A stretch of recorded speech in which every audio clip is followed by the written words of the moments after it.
ನೋಡಿ, 3 ಜಿಲ್ಲೆಗಳಲ್ಲಿ ವರುಣನ ವಿಕಟಹಾಸ ಅಂತ.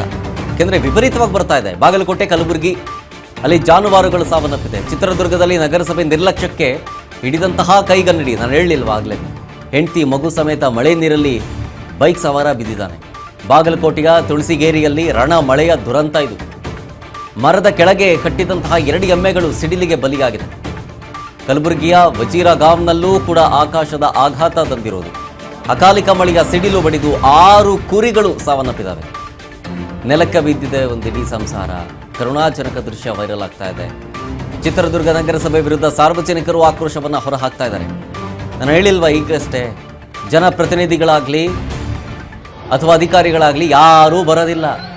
ನಮ್ಮ ಜೀವವನ್ನು ನಾವೇ ಕಾಪಾಡ್ಕೋಬೇಕು. ನೋಡಿ, ಅಲ್ಲಿ ಚಿತ್ರದುರ್ಗದಲ್ಲಿ ಅಲ್ಲಿ ಮಳೆ ನೀರು ನಿಂತ್ಕೊಂಡ್ಬಿಟ್ಟಿದೆ.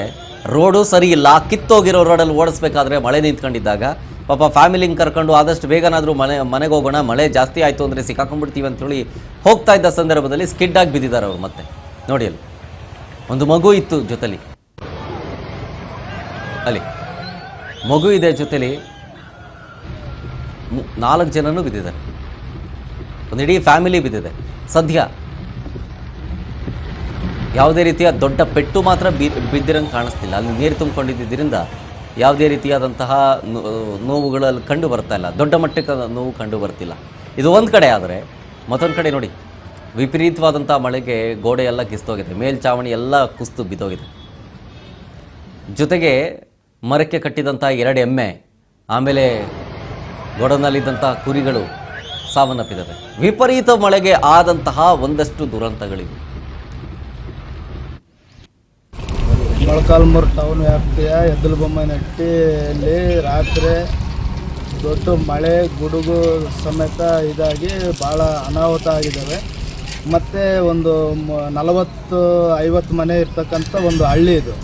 ಆ ಹಳ್ಳಿಯಲ್ಲಿ ಒಂದು 20-25 ಮನೆಗಳು ಮೇಲ್ಚಾವಡಿ ಮತ್ತು ಸೀಟುಗಳೆಲ್ಲ ಎದ್ದೋಗಿ ಮೇನ್ ರೋಡಲ್ಲಿ ಬರ್ತಕ್ಕಂಥ ಎಮ್ಮರಗಳಾಗಿರ್ತಕ್ಕಂಥ ದೊಡ್ಡ ದೊಡ್ಡ ಮರಗಳೆಲ್ಲ ಗಾಳಿಗೆ ಹೆದ್ದಾರಿಗೆ ಬಿದ್ದು ರೋಡ್ ತಡೆಯಾಗಿ ಭಾಳ ಸಂಚಾರಕ್ಕೂ ತೊಂದರೆ ಆಗಿ, ಮತ್ತು ಇಲ್ಲಿ ಇರ್ತಕ್ಕಂಥ ಮನೆಗಳ ಇದಕ್ಕೆ ಭಾಳ ತೊಂದರೆ ಆಗಿದೆ. ಮತ್ತು ಲೈಟ್ ಕಂಬ, ರಾತ್ರಿಯಿಂದ ಕರೆಂಟಿನ ವ್ಯವಸ್ಥೆನೂ ಇಲ್ಲ. ಕಂಬಗಳು ಎಲ್ಲ ಮುರಿದೋಗಿದ್ದಾವೆ. ಮುರಿದೋಗಿ ಮತ್ತು ಇಲ್ಲಿ ಜನಗಳಿಗೆ ಭಾಳ ತೊಂದರೆ ಆಗಿದೆ.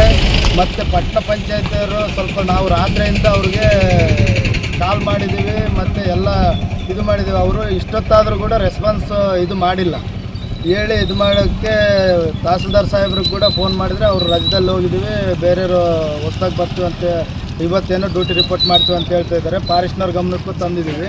ಇದನ್ನು ಸ್ವಲ್ಪ ಅತಿ ಶೀಘ್ರದಲ್ಲಿ ಸ್ವಲ್ಪ ಸರ್ಕಾರದವರಾಗಲಿ ಮತ್ತು ಇದು ನಮ್ಮ ಲೋಕಲ್ MLA ಆಗಲಿ ಸ್ವಲ್ಪ ಇದ್ರ ಕಡೆ ಗಮನ ಹರಿಸಿ ಒಳ್ಳೆ ಒಂದು ಇದಕ್ಕೆ. ನೋಡಿ, ಚಿತ್ರದುರ್ಗದಲ್ಲಿ ಆದಂತಹ ಕೆಲವೊಂದಿಷ್ಟು ಘಟನೆಗಳು, ಮಳೆ ಬಂದಂಥ ಸಂದರ್ಭದಲ್ಲಿ ಈ ರೀತಿಯಾದಂಥ ಅವಘಡಗಳು ಸರ್ವೇ ಸಾಮಾನ್ಯ ಅನ್ನುವಂತಾಗಿದೆ. ಯಾವ ರೀತಿಯಾಗಿ ಅಂತಂದರೆ, ಬೀಳೋ ಹಂತದಲ್ಲಿರುವಂಥ ಮರವನ್ನು ಕಡಿದು ಸೈಡ್ಗೆ ಇಡಬೇಕಾಗಿರೋದು ಪಾಲಿಕೆಯ ಕರ್ತವ್ಯ. ಅದನ್ನು ಮಾಡ್ತಿಲ್ಲ. ಜೊತೆಗೆ ಲೈಟ್ ಕಂಬಗಳು ಬೀಳ್ತಾ ಇದ್ದಾವೆ, ಅದನ್ನು ಕೂಡ ನೋಡೋರು ಯಾರೂ ಇಲ್ಲ. ಇಲ್ಲಿ ನೋಡಿ, ಇಲ್ಲಿ ಬೃಹದಾಕಾರದ ಮರ ರೋಡ್ ಸೈಡಲ್ಲಿ ಬಿದ್ದಿರೋದು ನೋಡಿ, ಲೈಟ್ ಕಂಬ. ಇದು ಯಾರ ಕೆಲಸ? ಮಳೆಗಾಲಕ್ಕೂ ಮುಂಚೆನೇ ಎಲ್ಲ ರೆಡಿ ಆಗಬೇಕಾಗ. ಬೆಂಗಳೂರಿಂದ ಹಿಡಿದು ಬೇರೆ ಬೇರೆ ಜಿಲ್ಲೆಗಳಲ್ಲೂ ಅಷ್ಟೇ ಪಾಲಿಕೆ ರೆಡಿ ಇರಬೇಕು ಮಳೆಗಾಲವನ್ನು ಎದುರಿಸೋದಕ್ಕೆ. ಮಳೆ ಬಂದರೆ ರೋಡ್ ಮೇಲೆ ನೀರು ತುಂಬಿಕೊಳ್ಳುತ್ತೆ, ಮೊದಲು ಚರಂಡಿ ಕ್ಲೀನ್ ಮಾಡಬೇಕು. ಇಲ್ಲಿ ನೋಡಿ, ಇಲ್ಲಿ ನೀರಿನ ಟ್ಯಾಂಕು,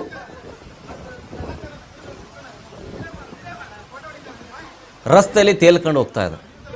ಈ ದೃಶ್ಯವೂ ವೈರಲ್ ಆಗಿದೆ.